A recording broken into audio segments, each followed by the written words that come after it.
Assalamualaikum warahmatullahi wabarakatuh. Perkenalkan nama saya Nurdian Kasim dengan NIM S1S1220206.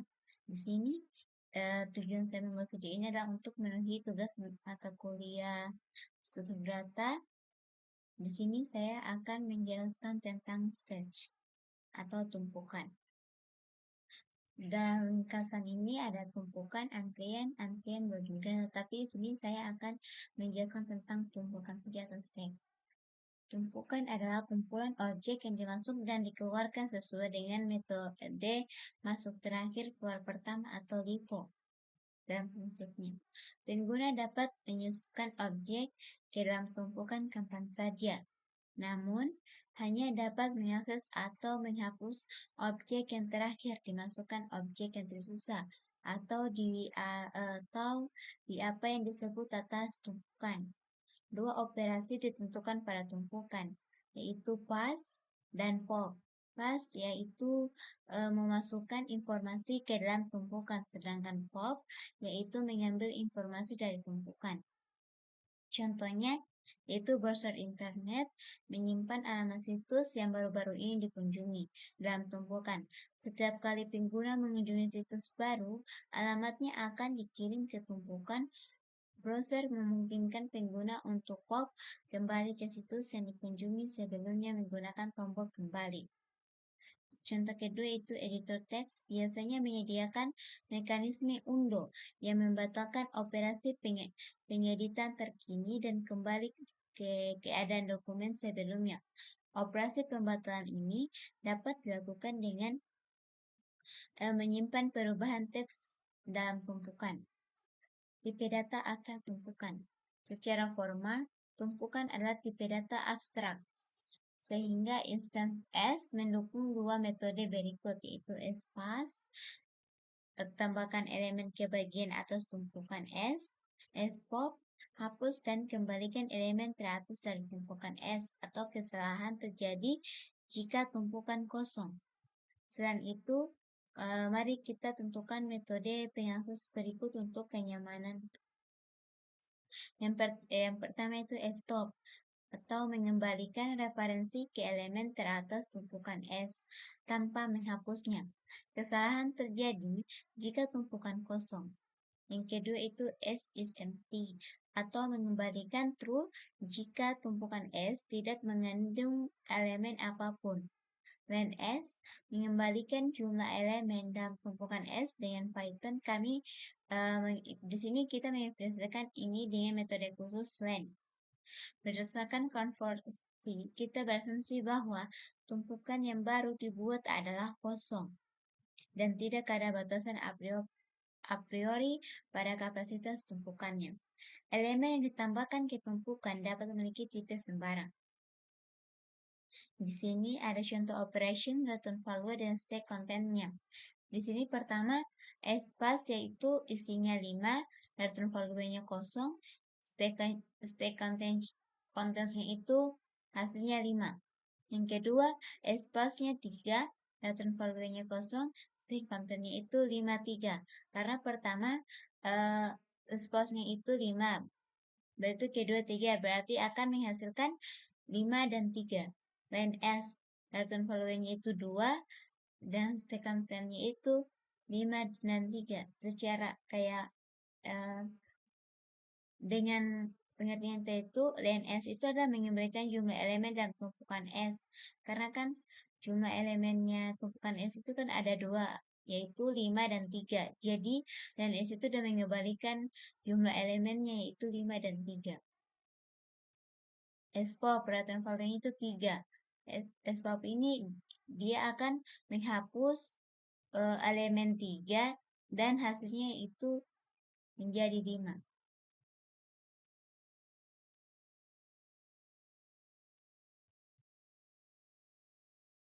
Di sini kita akan membahas implementasi stack berbasis array sederhana.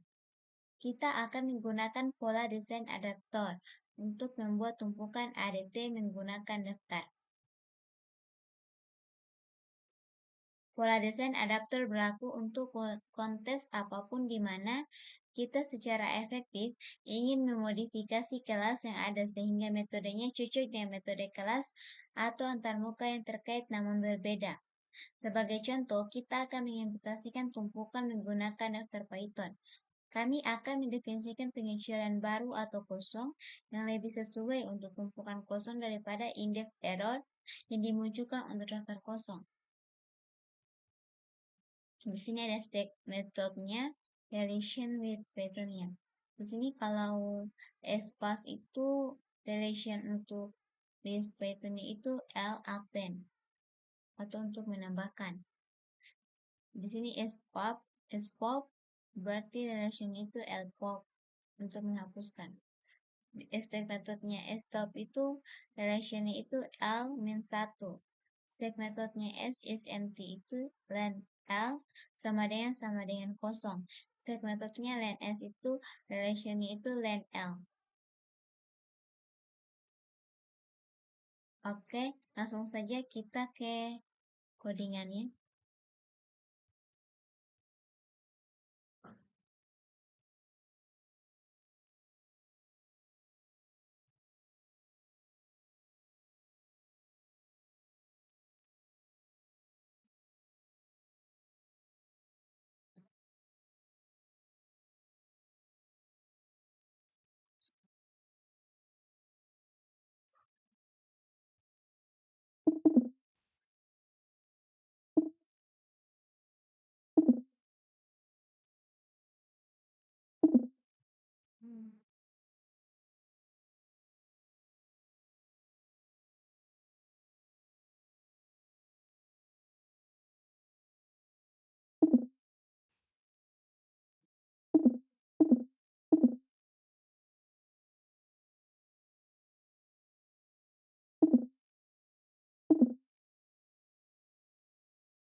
Di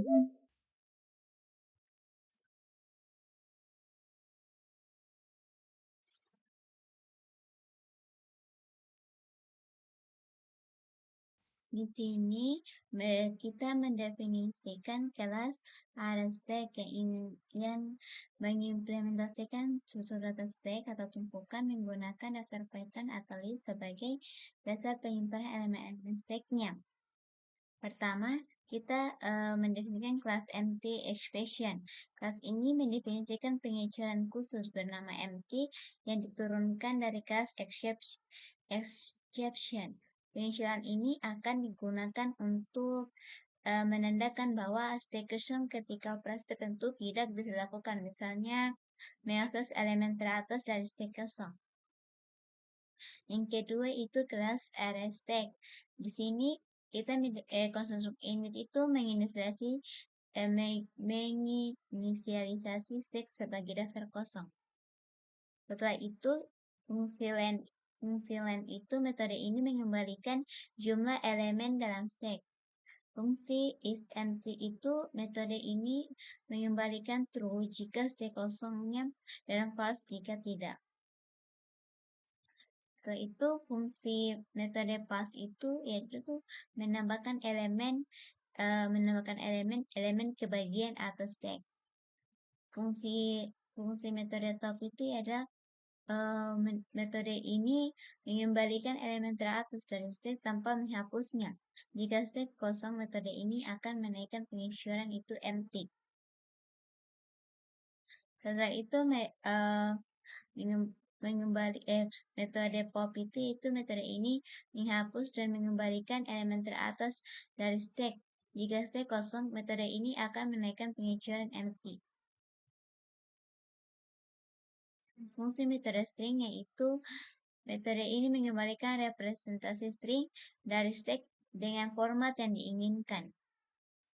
Di sini kita akan menggunakan kelas arrayStack. arrayStack itu untuk membuat objek stack baru, sedangkan S plus 5 yaitu menambahkan elemen 5 ke stack. Print S menampilkan stack hasilnya. Di atas itu. Di atas apa lagi?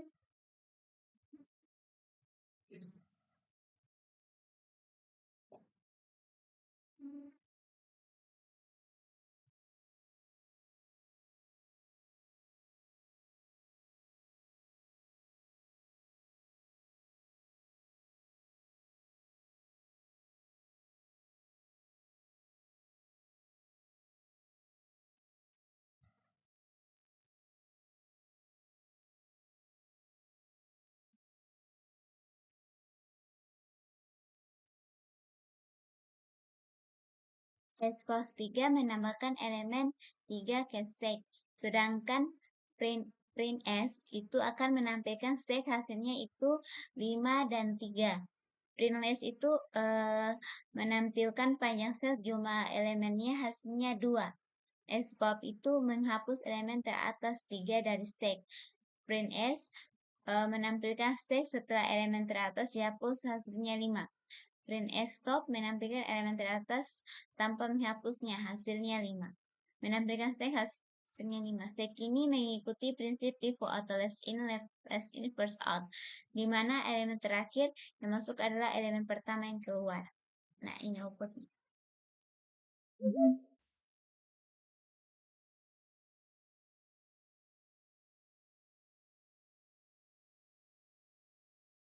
Langsung saja kita menganalisis implementasi tumpukan berbasis array. Implementasi fungsi top, isEmpty, dan len menggunakan waktu konstan dalam kasus terburuk. Waktu O1 itu untuk push dan pop adalah batas di amortisasi, namun bisa menjadi ON dalam kasus terburuk ketika operasi, menyebabkan daftar mengubah ukuran array internalnya.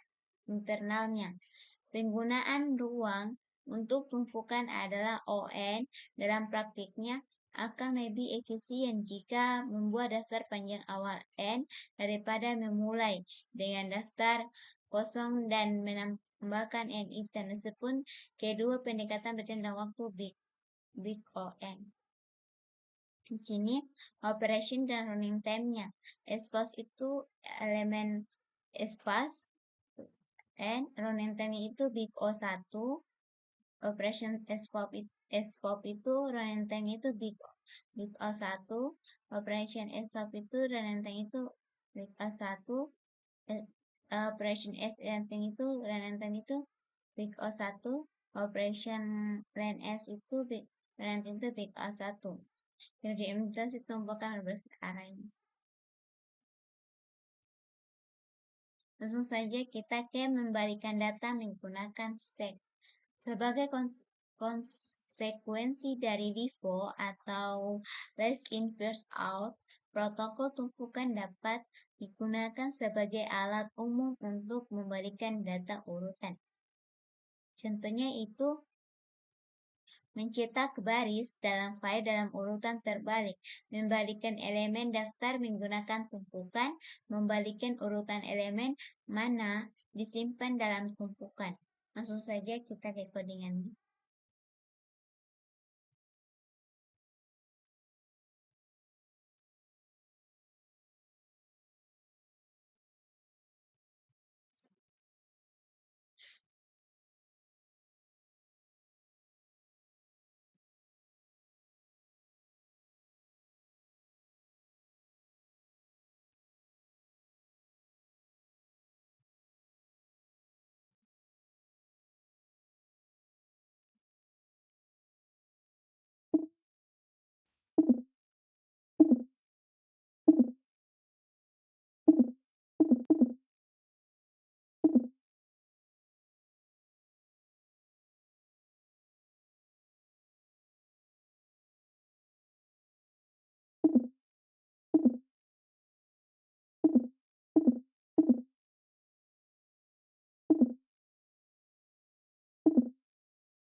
Oke, langsung saja kita akan jelaskan.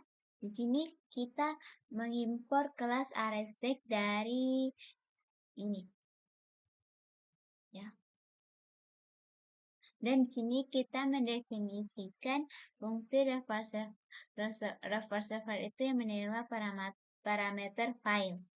Setelah itu kita inisialisasi stack-nya, sRStack. Nah, setelah itu kita membaca di sini itu kita akan membaca file dan menyimpan isi ke stack. Kita membuka file dan membaca setiap baris, menghapus karakter new line, dan menyimpannya ke dalam stack. Menutup file setelah selesai membaca. Di sini kita menulis isi stack ke file. Di sini kita membuka file dalam mode tulis W, mengambil setiap elemen dari stack dan menulisnya kembali ke file atau menambahkan karakter new line setelah setiap elemen, menutup file setelah selesai menulis.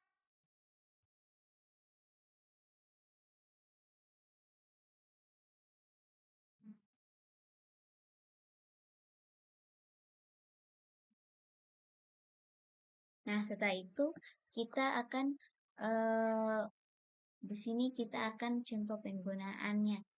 Jika file ini txt berisi I'm going home, Rosie Orion Vega, setelah kita memanggil parser file initial txt itu, file tersebut akan berisi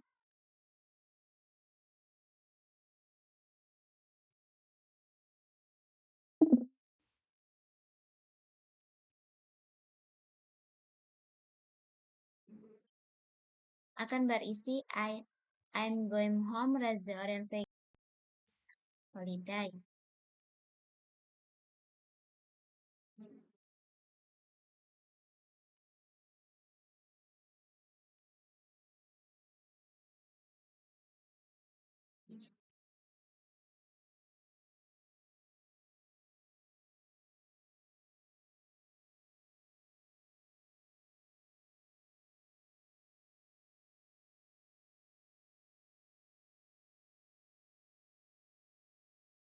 Di sini itu kita membuat file.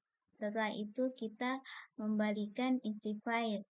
Kita menjelaskan reverse file initial itu, isi file initial itu akan dibalik hurufnya jika file initial ini berisi I'm going initial. I'm going home, Rosie Orion Vega.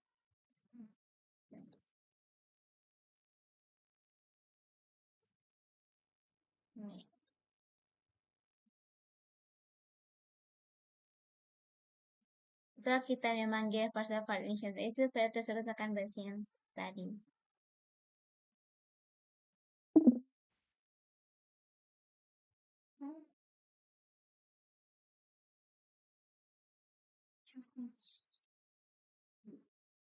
Right.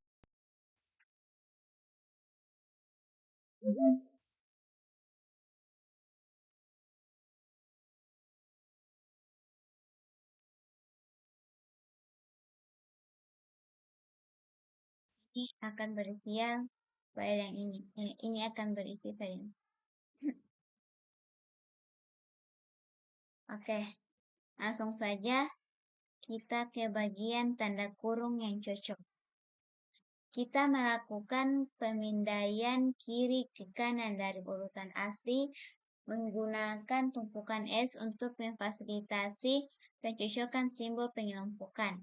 Setiap kali kita menemukan simbol pembuka, kita menekan simbol itu ke S. Setiap kali kita menemukan simbol penutup, kita memunculkan simbol dari tumpukan S dengan asumsi S tidak kosong. Dan memeriksa apakah simbol ini membentuk pasangan yang valid dengan simbol pembuka yang sesuai. Jika kita mencapai akhir ekspresi dan tumpukannya kosong, maka ekspresi aslinya sudah cocok. Kompleksitas runtime adalah big O. N. Ekspresi yang memiliki N karakter akan menghasilkan N panggilan fast dan N panggilan kepop.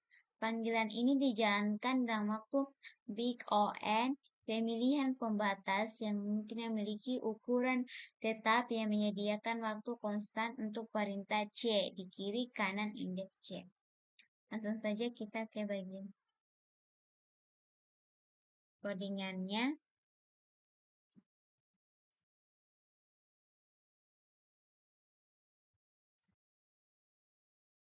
Kita kok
Di sini kita membuat kelas arah alias sebelumnya. Ini adalah menggunakan stack menggunakan yes. Setelah itu fungsi is machine breakers, yaitu fungsi ini menerima sebuah string expression dan memeriksa apakah semua tanda kurung dalam string tersebut cocok. Nah, setelah itu kita inisialisasi stacknya. Berarti kita mendefinisikan tanda kurung itu opening berisi tanda kurung pembuka, closing berisi tanda kurung penutup, sedangkan matches yaitu adalah kamus yang mencocokkan setiap tanda kurung penutup dengan tanda kurung pembukanya. Di sini kita iterasi melalui ekspresi, yaitu kita melalui setiap karakter dalam string ekspresi. Setelah itu kita memeriksa tanda kurung pembuka. Setelah itu kita memeriksa tanda kurung penutup. Jika karakter adalah tanda kurung penutup, cek apakah stack kosong. Jika ya, maka tanda kurung tidak cocok. Jika tidak, pop elemen dari stack dan cek apakah elemen tersebut cocok dengan tanda kurung pembuka yang sesuai. Di sini kita akan mengembalikan hasilnya. Jika stack kosong setelah memeriksa semua karakter, berarti semua tanda kurung cocok. Jika tidak, berarti ada tanda kurung yang tidak cocok. Contoh penggunaannya itu di sini ini expression. Nah, di sini outputnya.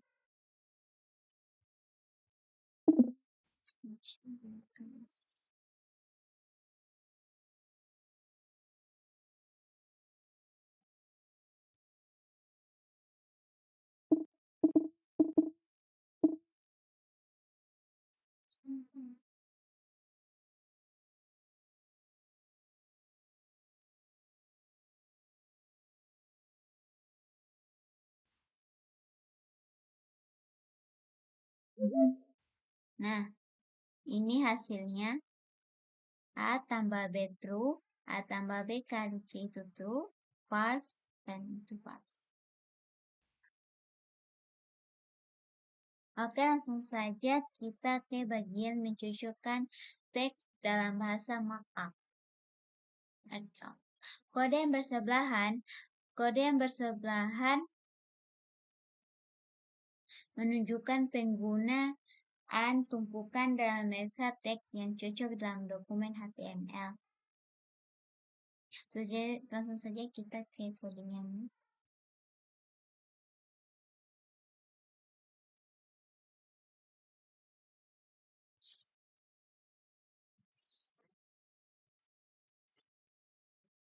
Untuk mencocokkan teks dalam bahasa markup itu seperti HTML, XML, kita juga bisa menggunakan stack.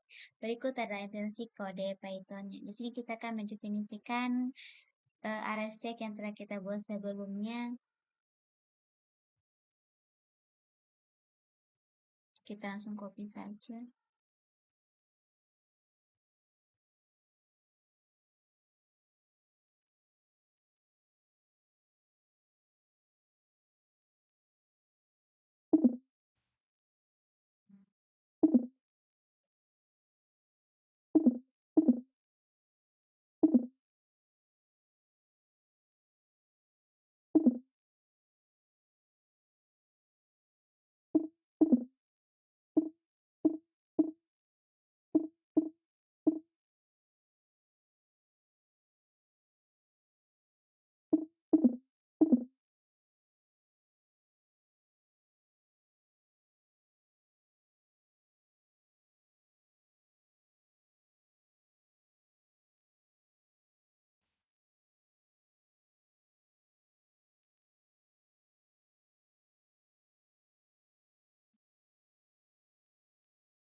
Di sini kita membuat kelas array stack dan membahaskan stack menggunakan list sama seperti sebelumnya.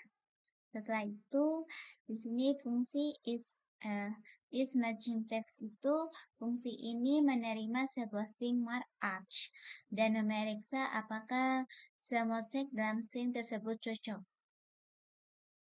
Nah, setelah itu kita insertkan stack-nya. Nah, setelah itu kita mencari dari sini.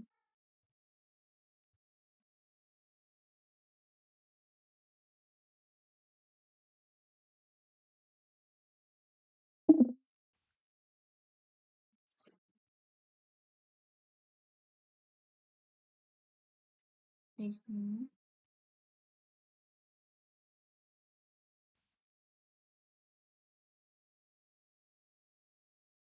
Di sini kita mencari tag dan string. Nah, pertama itu mencari positif pertama dari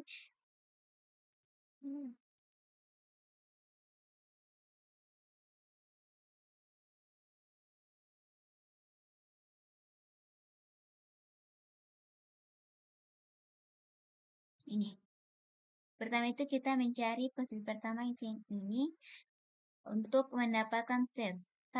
Jika tag adalah tag pembuka atau tidak dimulai dengan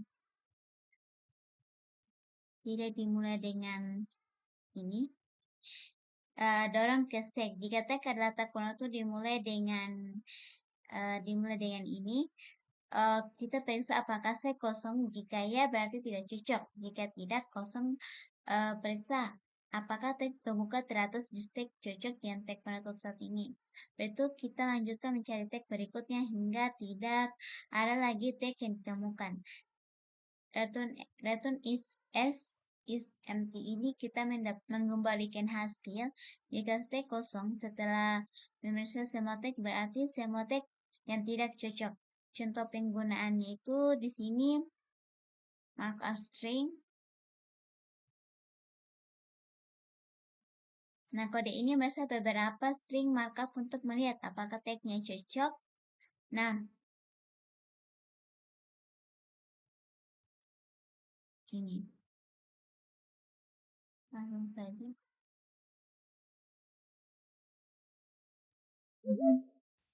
Nah, HTML body H1 del H1 body HTML. Jawaban cocok, jadi outputnya itu true. Di yang kedua, tag penutupnya itu hilang, ya ini. Tag penutup HTML-nya itu hilang, jadi outputnya itu false. Dan tag ketiga itu tag penutup H1-nya itu hilang dan jadi outputnya false. Dan yang keempat itu semua tag yang cocok jadi outputnya true. Mungkin itu saja yang dapat saya sampaikan, lebih dan kurangnya mohon dimaafkan. Wabillahi taufiq wa hidayah. Wassalamualaikum warahmatullahi wabarakatuh.